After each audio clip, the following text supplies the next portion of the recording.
कबुतरांची संख्या आपल्याकडे खूप जास्त प्रमाणात वाढलेली आहे. कबुतराच्या विष्ठेमुळे किंवा कबुतरांची जी पिसं उडतात किंवा पिसं पडलेली असतात, एक सिट्टाकॉसिस नावाचा एक आजार आहे, जंतू संसर्ग आहे, तो त्यांच्या फुफ्फुसांना होतो. त्याचा प्रतिबंध करणं फार गरजेचं आहे. नमस्कार. आता सध्या मध्ये एक टॉपिक थोडासा आपल्याकडे गाजला होता, की कबुतरांची संख्या आपल्याकडे खूप जास्त प्रमाणात वाढलेली आहे किंवा काही लोक कबुतरांना खायला घालतात आणि मग त्याच्यामुळे त्यांची पैदास अमर्याद पद्धतीने वाढलेली आहे आणि काही काही शहरांमध्ये तो अतिशय भयंकर मोठा त्रासदायक प्रकार झालेला आहे. एक तर स्वच्छतेच्या दृष्टीने सुद्धा, कारण कबुतरांची जी विष्ठा असते ती सगळीकडे सगळ्या बिल्डिंग्समध्ये, सगळ्या फ्लॅट्समधल्या किंवा घरांच्या खिडक्यांमध्ये, कोनाड्यांमध्ये, गच्चीमध्ये सगळीकडे ती पसरलेली असते. दुसरी गोष्ट, त्याच्यामुळे खूप सारे आजार पसरतात.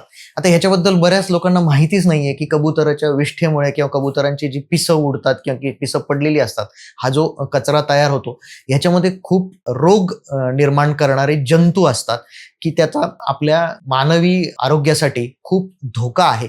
आणि ज्या बिल्डिंग्समध्ये ही अशी कबुतराची खूप पैदास होते किंवा कबूतर येऊन बसतात आणि घाण करतात आणि ती विष्ठा जी असते ती खूप दिवस तशीच पडलेली असते खिडक्यांमध्ये, गॅलरीमध्ये, गच्चीमध्ये, तर त्या व्यक्ती ज्या आहेत त्या रोजच्या त्या धुळीच्या संपर्कात येतात की ज्याच्यामध्ये जंतू असतात आणि एक सिट्टाकॉसिस नावाचा एक आजार आहे, जंतू संसर्ग आहे, तो त्यांच्या फुफ्फुसांना होतो.